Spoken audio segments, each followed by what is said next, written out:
talk about turnout position. As I always say, this turnout is an external rotation from the hip joint. Based on your anatomy, that could be very easy to achieve or very difficult. So I'm going to show you some tips and tricks on how to improve your turnout. First, I want to talk about the shape of your V. So if your heels are together and your toes or knees are turned out, you can sit in a narrow V. You don't have to have a full wide turnout. Particularly if you feel knee pain in a turnout, narrow the size of your V. Another easy tip is to step out. So your turnout might just be a little bit wider. One fist or two, depending on what's most comfortable for your anatomy. Your hips are not my hips. Two fists sometimes works well. Here's your first position. That might work better for you. You're able to activate and engage specific muscles if you just take a little step out to the side. So don't be afraid of that. Same in second position.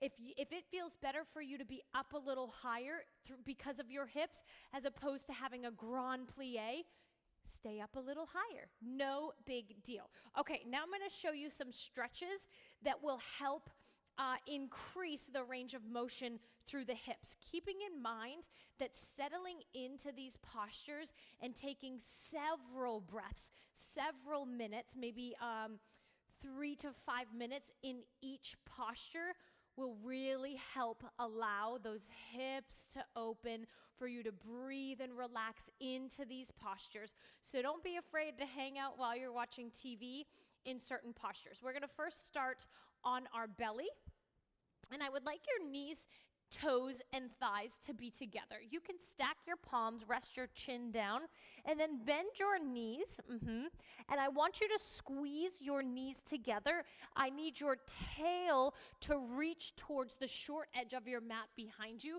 Your belly and hips are in the floor. Squeeze your knees together and then just draw your heels and feet out to the sides. Squeeze them in. You can do this with a pointed toe. You can do this flexed. So this will give you an idea of your current range of motion, right? So you may be a little bit higher. What you're not allowed to do is draw your feet out to the side and allow your hips to rise. You need to park those hips into the mat and then use squeezing your thighs and knees together, right? So push them into one another to draw open.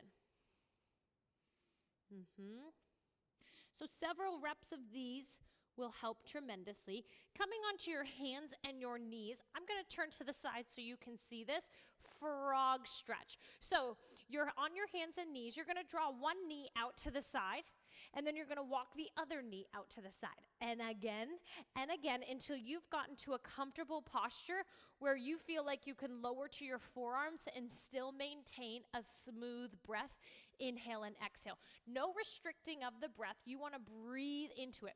For now, we're going to keep our hips stacked, which really just means your hips and knees should be in alignment and your ankles right below your knees, right? Keep your belly in, don't let your back arch. And then as you start to settle in, you'll be able to walk your knees out a little bit further.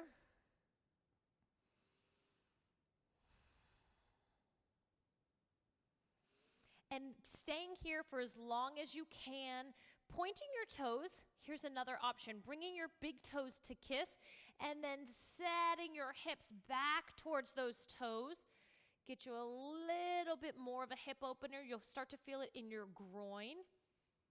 And then rocking through, driving those hips past your knees, keeping your feet on the ground as best as you can, and just kind of rolling through. And then maybe settle in, hips towards those feet. Again, several breaths, several minutes.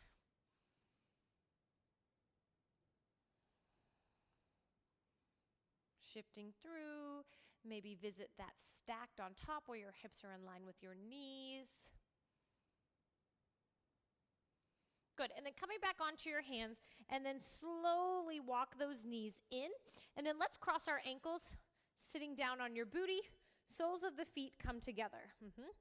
So this, you can automatically feel how open your hips are. And then just grab your big toes with your peace fingers and start to rock forward, sit back up straight. So we're really focusing on opening up the hips, so you can also draw your elbows out, plug your elbows into those legs.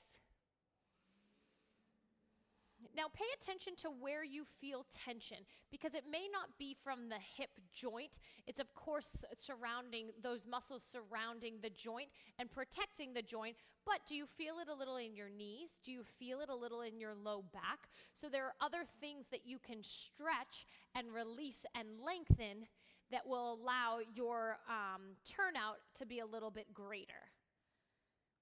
So a butterfly is great. Another one, if butterfly is a little too intense for you, is reclined butterfly. So just allowing gravity to do its work, opening up those hips, letting those knees settle in nice and heavy.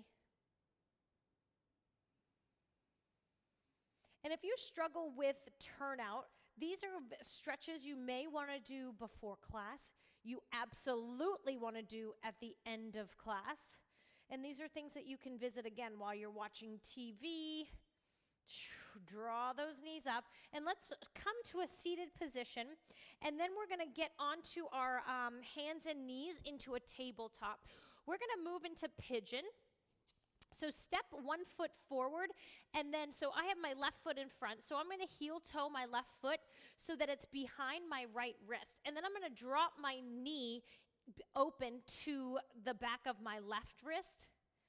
Hey, this may be enough for you right now, right? So that hip is down, or that hip is open, that knee is down.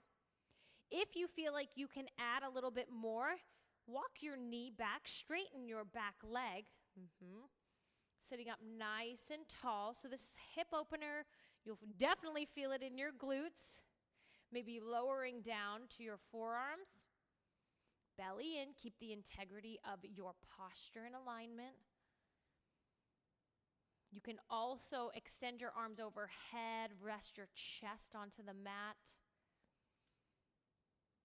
Keeping in mind here in a pigeon pose, the closer your heel is to the opposite hip, the quote-unquote easier it is. So if you need a little relief, drive that heel a little closer to the hip. If you want a little bit more intensity, pull that heel away and try to maintain that 90-degree bend in your left knee. One thing to keep in mind, don't sit onto that hip. Keep your hips stacked so that right hip drives down. Good. So you will obviously do that on the other side. And then another one, coming up onto your feet, turning your toes and knees out nice and wide. Inhale your arms overhead. Hands come into prayer. As you bend your knees, drop your hips. And then we're just going to drop into Malasana. So if you are tight, that may look like this at the beginning. But I want your toes and knees turned out, and I want you to focus on that tail dropping down towards the mat. Now your elbows are going to prevent your knees, your elbows into your sides are going to prevent your knees from driving or from lowering forward. So pressing those elbows out, dropping your tail down, chest is lifted. You can sway side to side. Again, I would encourage you to stay here until your breath isn't so panicked, right? So you're not like, this hurts so bad. So just take your time getting into this position, finding how deep you can go by waiting, right? So the time you have to settle into a posture, you'll be able to settle in deeper.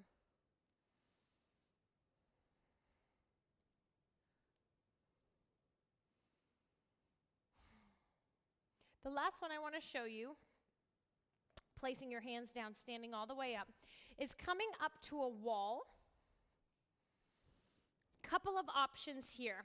So your heels are going to hit that wall into a straddle, and then you're slowly going to lift your booty and slide forward. Lift your booty and slide forward.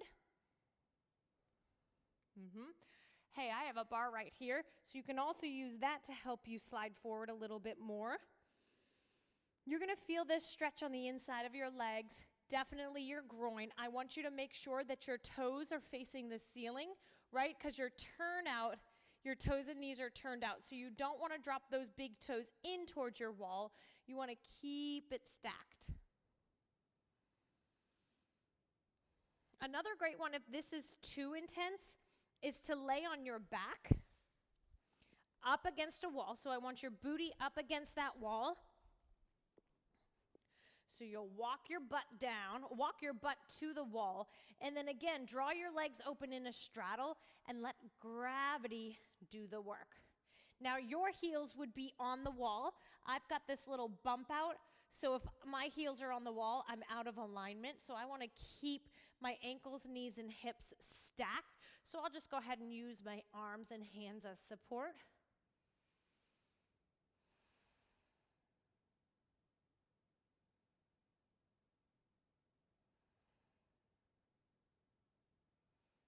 There you go.